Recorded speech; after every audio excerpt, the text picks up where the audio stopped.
In 2022, Felicia Johnson, a young woman from San Diego, California, had just turned 24. To keep her birthday celebration going, she decided to travel to Houston, Texas.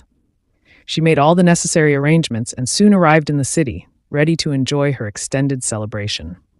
While in Houston, Felicia kept in regular contact with her family and friends, updating them frequently and staying active on social media.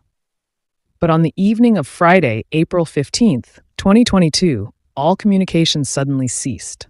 She stopped replying to messages and vanished from social media entirely, a sharp departure from her usual habit of posting daily, especially while traveling. This abrupt silence alarmed her loved ones immediately. By the following day, Saturday, when Felicia was still unreachable, her family became deeply concerned and hired a private investigator to look into her disappearance. The investigator traced the last known location of her phone to Bear Creek Park, a wooded area in Houston. Upon searching the area, they discovered her phone abandoned by the roadside, stained with blood, a chilling sign that something was terribly wrong.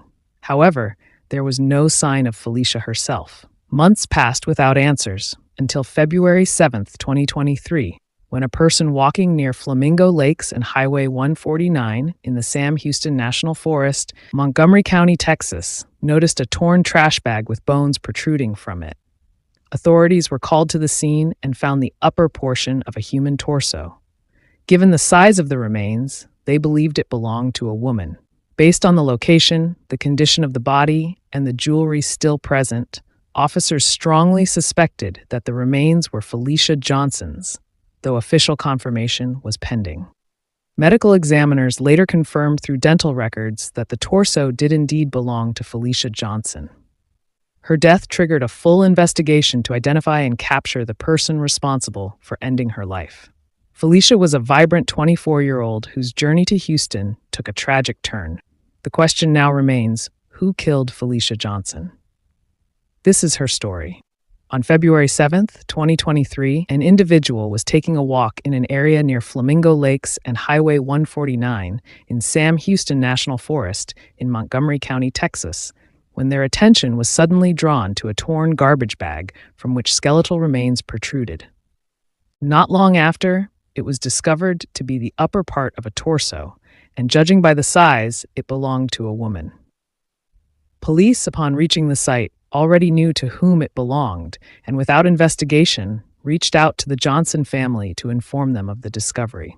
A woman named Felicia Johnson, who hailed from San Diego, California, had traveled to Houston to celebrate her 24th birthday. Felicia Marie Johnson was the eldest of 3 children, born to Kevin Johnson and Felicia Lee Smith. After her parents separated, all 3 children stayed under the care of their father, Kevin, who eventually remarried a woman named Myra.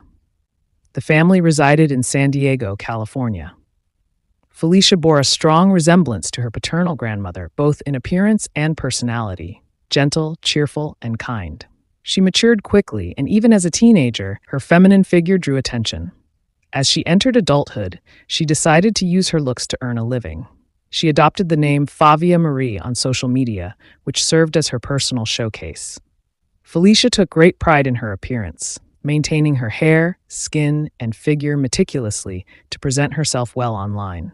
She longed for a glamorous lifestyle and worked hard to meet conventional beauty standards: long, wavy hair, voluminous lashes, and precisely shaped eyebrows. Felicia danced and aspired to become a model. Although many young women dream of a modeling career, few succeed. Felicia was among those who didn't achieve mainstream success, but she remained hopeful, continuously applying to agencies. At age 24, Felicia celebrated her birthday, but she wanted more than just one day of festivities. She decided to extend the celebration with a special trip to Houston, Texas. She put careful thought into the trip, getting her nails done, selecting stylish outfits, and packing well in advance. She hoped that if she found work in Houston, she might be able to stay longer. The city, full of potential and new opportunities, had long captured her interest. During her time in Houston, Felicia kept in regular contact with family and friends, sharing the highs and lows of her experience.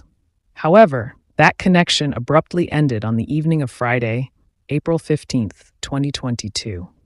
She stopped responding to messages and disappeared from social media, a stark contrast to her usual behavior of posting daily, especially while traveling. Her silence caused immediate concern among loved ones. When she was still unreachable by Saturday, her family grew frantic. They hired a private investigator who quickly located the last signal from her phone near Bear Creek Park, a forested area in Houston.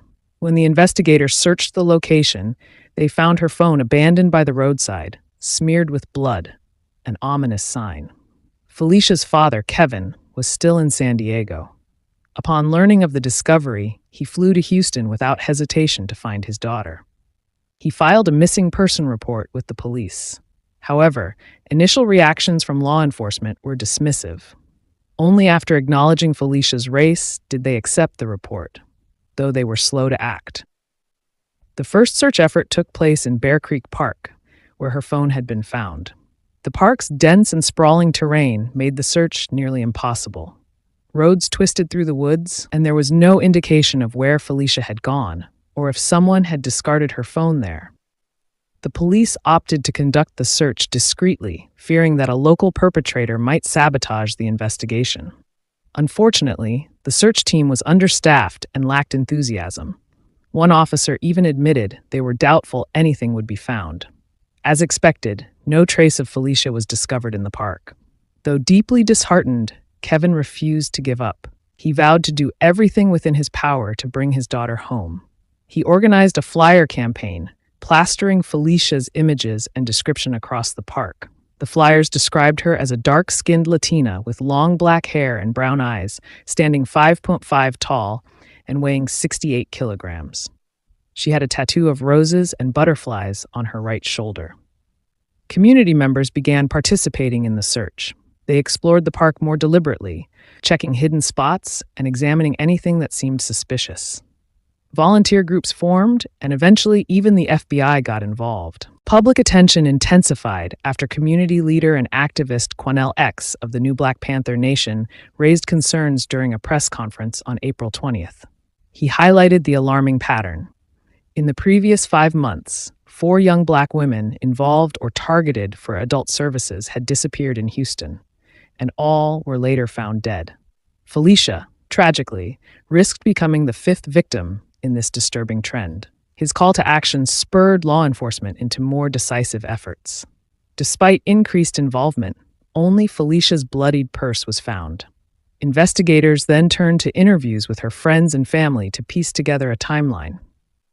They learned that while in Houston, Felicia had planned to earn some money while enjoying her trip. She had applied for a dancer position at CoverGirls, an adult entertainment club in Northwest Houston, but was turned down. After leaving the club, she ordered a ride back to her hotel. That was the last time she was seen or heard from. Although it was only a lead, it provided a direction. Kevin and Quanell X suspected the nightclub was somehow connected to her disappearance. Kevin even feared his daughter might have fallen victim to human trafficking, a fate known to befall out-of-town women in similar circumstances. While he had no hard evidence, his instincts told him the club played a role in what happened to Felicia. Kevin Johnson deeply hoped his daughter Felicia was still alive, possibly stuck in a difficult situation she couldn't escape from alone, and he was determined to find her no matter what. Investigators initially shared this theory too, believing Felicia had been kidnapped and was being held somewhere against her will, holding on to hope that she would be found safe. Authorities speculated that her captors might have access to a television or radio, so they asked Kevin to make a televised plea to speak directly to his daughter. This was intended to reassure Felicia that efforts were ongoing to find her and to encourage her to stay strong. Kevin's message also aimed to reach anyone who might have valuable information but had yet to come forward. In his broadcast, Kevin expressed that everyone, family and friends, missed Felicia dearly and prayed for her daily. He urged her not to give up hope and vowed that he wouldn't stop searching until she came home. Kevin also addressed whoever was responsible, warning them that the family would never give up and that he personally would pursue them. Kevin and his family felt isolated in their struggle, believing that authorities weren't doing enough. Every meaningful development had come through private efforts. A private investigator found Felicia's phone, and volunteers found her purse. Even the media outreach came from Kevin, not the Houston police, further fueling his frustration. 2 weeks after Felicia's disappearance, a group of her family, friends, and concerned citizens gathered outside Houston's City Hall to draw attention to the case and the authorities' slow response. Kevin, alone in a new city, needed support and hoped the mayor would intervene. Despite asking many questions, he received no clear answers. He knew police could have secured surveillance footage from the nightclub where Felicia was last seen, but either hadn't requested it or refused to share it with the family.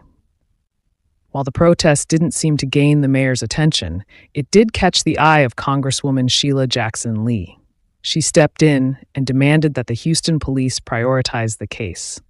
She also promised to secure any available surveillance footage from the club.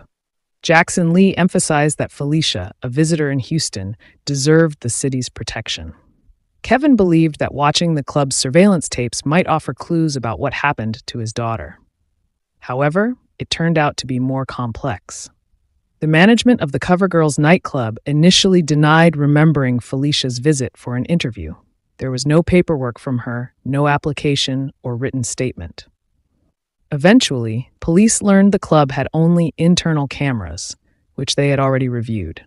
The footage showed Felicia asking about a job, but being turned down by the manager. She then left and tried to get a taxi. Her friends, who had been messaging with her that day, confirmed this to police. So, the tapes didn't provide any breakthroughs, though they did eliminate the club as a suspect location. The Johnsons felt the club was hiding something, but in truth, this assumption stemmed from a lack of communication from investigators. Police hadn't kept Kevin informed about developments. It turned out the last place Felicia was seen was not the club, but her hotel room near the Houston Medical Center around 3 a.m. on April 16th. Using phone and digital records, police reconstructed Felicia's movements. After leaving the club and struggling to get a taxi, an unknown man offered her a ride. She eventually accepted. They talked during the trip and exchanged contact info via Snapchat. His name was Chukwuebuka Nwobodo, a 28-year-old Nigerian-American who had grown up in Houston and worked in the area. They agreed to meet again the next morning, with Chukwuebuka offering Felicia $500 for sexual services, to which she agreed. After that meeting, Felicia vanished. Her phone, social media, and bank activity all stopped. It appeared she had disappeared without a trace. This may explain the authorities' apparent indifference. Felicia, a black woman involved in transactional sex, wasn't seen as a high-priority case. Yet police tracked the taxi she took, which Chukwuebuka had ordered for her. It took her to an apartment complex on Winchase Boulevard, where she was later picked up by Chukwuebuka in his own car and taken to his place on South Richmond Avenue. About an hour later, his car was seen leaving the property. That same night, Felicia's phone pinged near Bear Creek Park, where it was later recovered. Investigators suspected that Chukwuebuka killed Felicia at his home, disposed of her phone and belongings in the park, and tried to cover his tracks. Surveillance footage from a hardware store showed him the next morning with a bandaged hand, buying trash bags, gloves, a flashlight, a shovel, a towel, and an electric saw, tools for hiding a body. He visited a clinic the following day to treat the hand injury, suggesting he dismembered the body over time before disposing of it. After police learned he had ordered the taxi for Felicia, he became the primary suspect. When they searched his phone, they were horrified by his online history.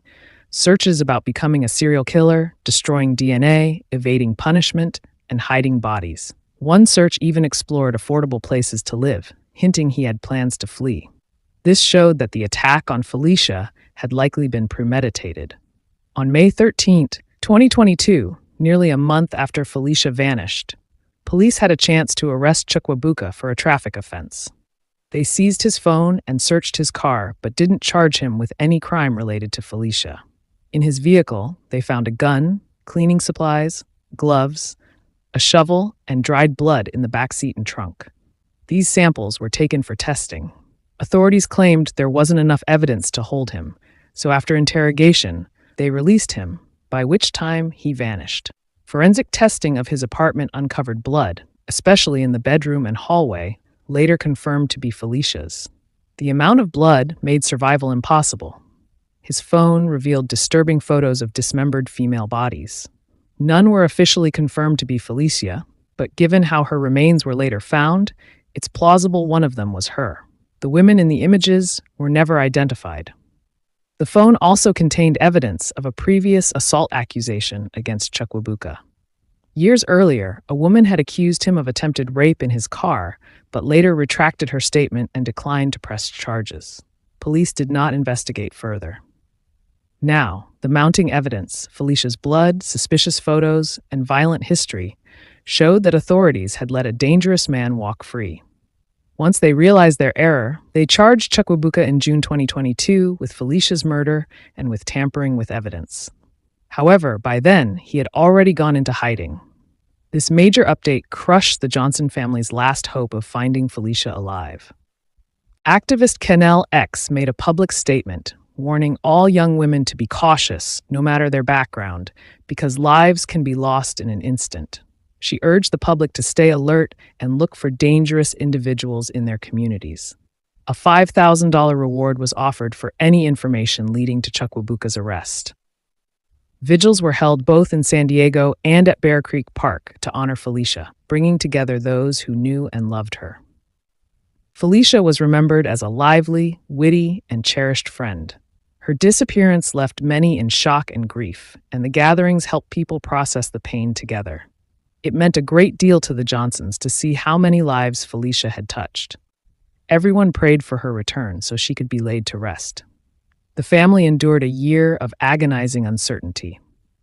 On February 7, 2023, someone was walking near Flamingo Lakes and Highway 149 in Sam Houston National Forest, located in Montgomery County, Texas, when they came across a torn trash bag with skeletal remains sticking out.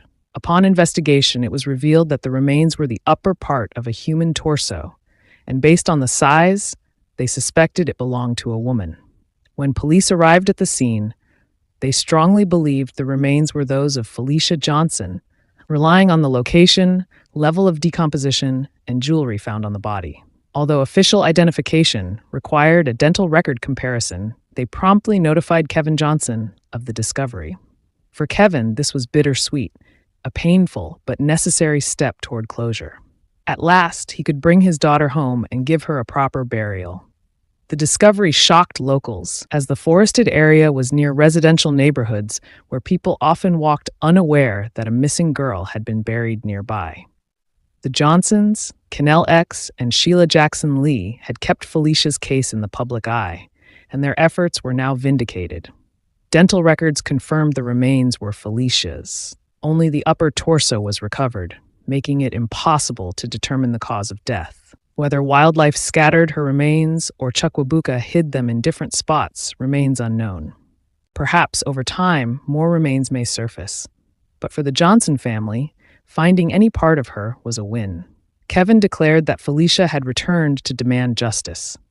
Though his health had suffered and he'd battled PTSD, depression, anxiety, and high blood pressure, Kevin vowed to keep fighting until her killer was brought to justice. As of now, Chukwuebuka Nwobodo remains a fugitive. Authorities believe he could have committed other murders. He's dangerous, and people unaware of this case may be at risk.